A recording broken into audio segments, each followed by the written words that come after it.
Alrighty, folks, got Trey Sermon here. Trey, welcome. Thank you for joining us here today. No problem. Got a number of media here on the line. Have a few questions for you, so we'll get things underway.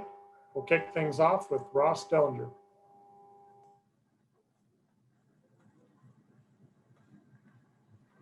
Hey Trey, can you tell us about that smirk into the ESPN camera that was caught on the camera there?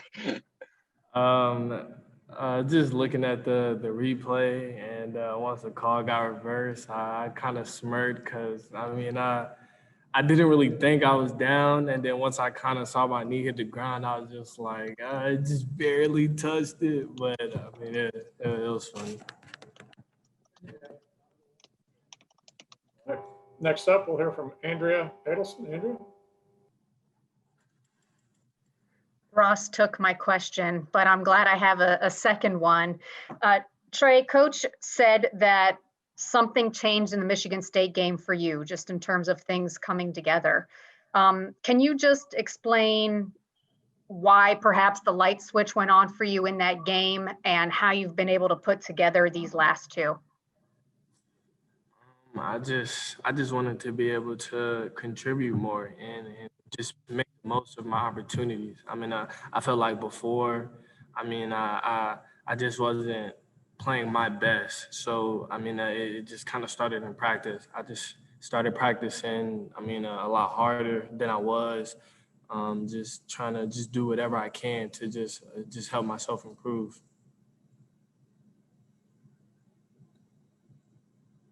All right. Next up will be Steve Hummer.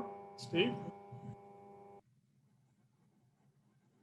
There we go. Hey, in your eyes, how much did it further Justin's standing as a leader on this team when he spoke so forcefully for you all to play a season this year? And then did he take it to a whole other level in a game like the semifinal? Wait, what did you say? I couldn't really hear you. Oh, there. I'm sorry, my internet's a little bulky here. Well, we'll just leave it at the how much in your eyes did he grow as a leader when Justin spoke so forcefully to play for a season this year? He's grown a lot. He took on that role, and he spoke out, and he was trying to do whatever he could just to make sure we had the opportunity to play. And that just shows what type of guy he is. And everybody on this team respects him, and we know he's a great player. And he just kind of took on that role, and he's been doing a great job. Next up, we'll hear from Kirk Bohls. Kirk? Yeah, Trey, I'm curious if you would compare your hurdling skills with Najee Harris, and if you were a former track guy, and if you could go into your decision on why you did choose to leave Oklahoma. I just wanted a better opportunity for myself, and I felt like it was just a good fit for me to come here.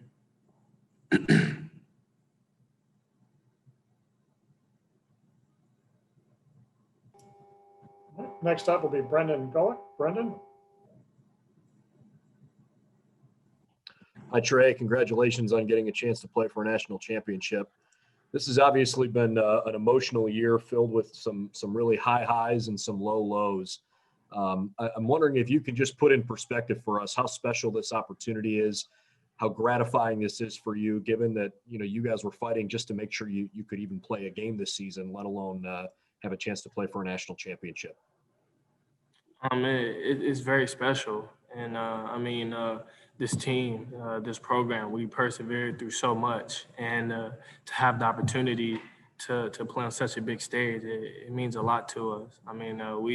We've been through a lot. We fought to just play, and just to be able to get the job done, to make it to this level. It just means a lot to us, and we know the job isn't finished yet, but we're definitely excited for the opportunity. Thank you. Next up, we'll hear from Bill Rabinowitz. Bill? Hi, Trey. Does this feel to you like a dream, or does it feel like this is something that you expected all along, or both?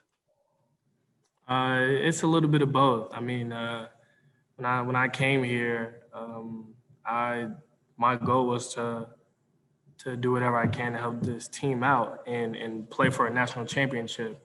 And I mean, it's all happening. It does kind of seem like a dream, but I mean, it's just very exciting. I mean, just to know that we've come this far as a team, and I mean, we've executed, and I mean, we believe in each other, and just having this opportunity it's amazing. I mean, we're all excited. All right. Next, we'll hear from Michael Casagrande. Yeah, Trey, just wondering what you remember about the time you played Alabama in the Orange Bowl. Any memories coming out of that game, and anything you can take into this game from that experience?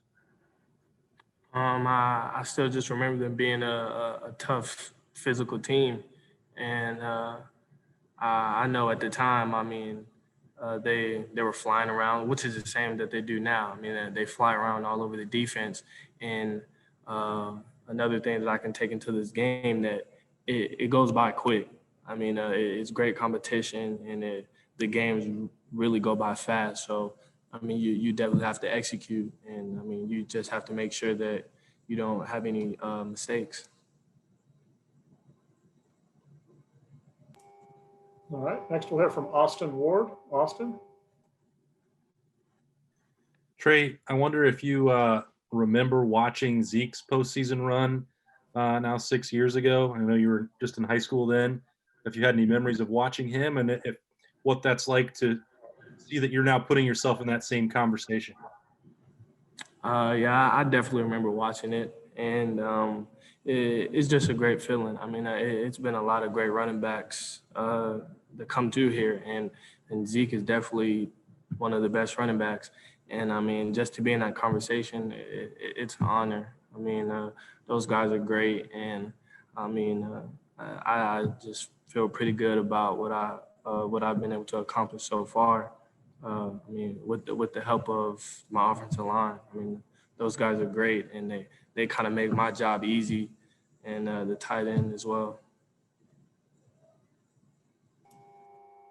Next, we'll hear from Dan Hope. Dan. Hey, Trey, just what do you see so far watching Alabama's defense on film? They're a physical group. I mean, they're big and strong. They fly to the ball. Their linebackers, they can move well.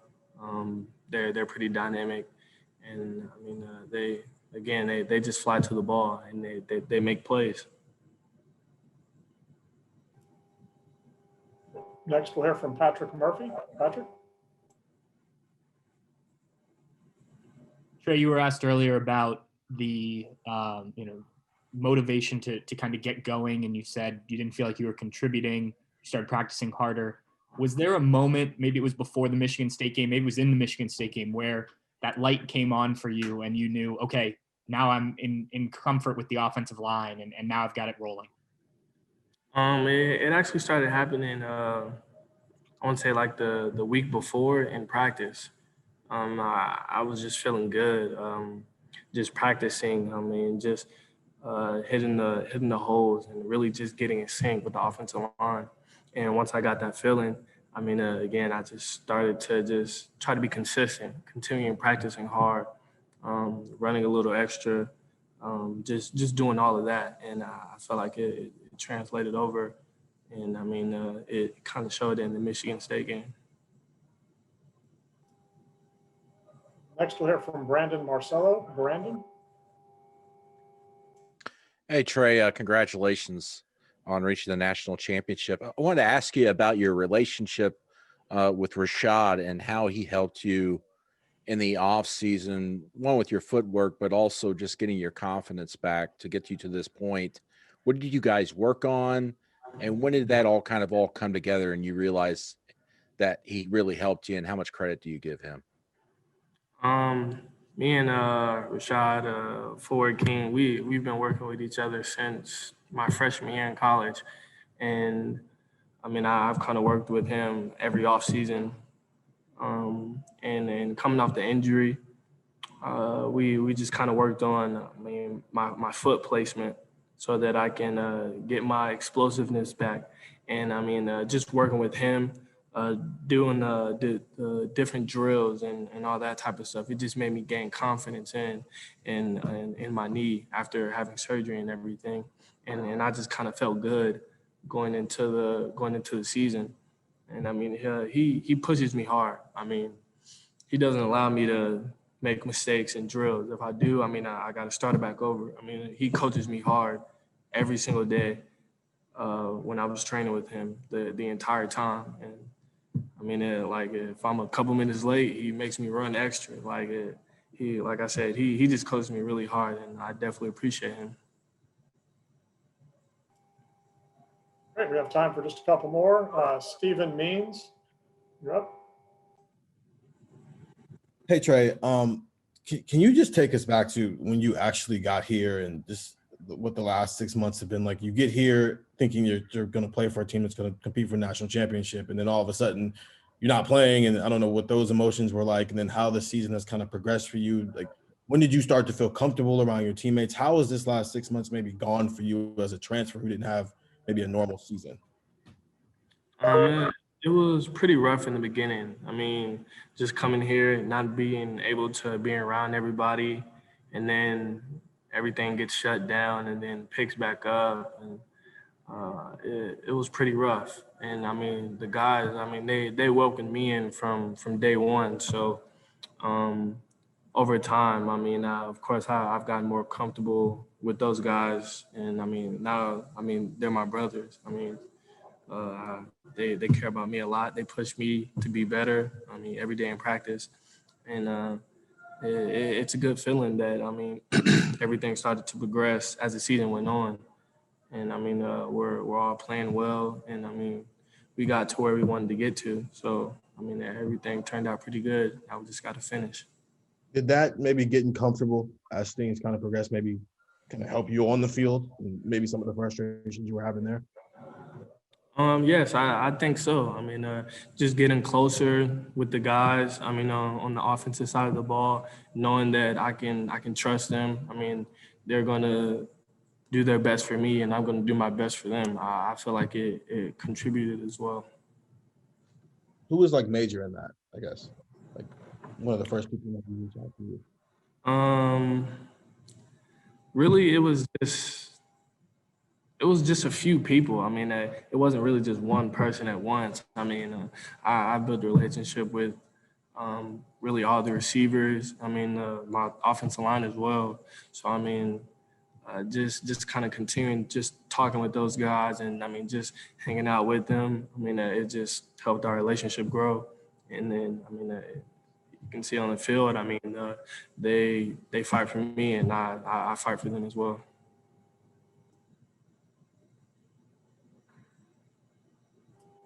Our final question today comes from Jeff Speegle. Hey, Trey, it sounds crazy that Ohio State's got something to prove in this game because you guys have won so many football games over the years, this program has. But considering the fact that, you know, Dabo Swinney ranked you guys 11th, Nick Saban ranked you guys 5th, how big is the chip on this team's shoulder right now? We have a pretty big chip on our shoulder. I mean, we just feel like we're one of the best teams in the country, and I mean, we just try to go prove that every time we step on the field, and we all believe in each other. So, I mean, yes, we have that chip, and we play with it. Great, thank you very much, Trey. Thanks for watching. Be sure to click on that subscribe button so you don't miss a single thing, and come visit us over at BuckeyeGrove.com for all the best Ohio State information on the web.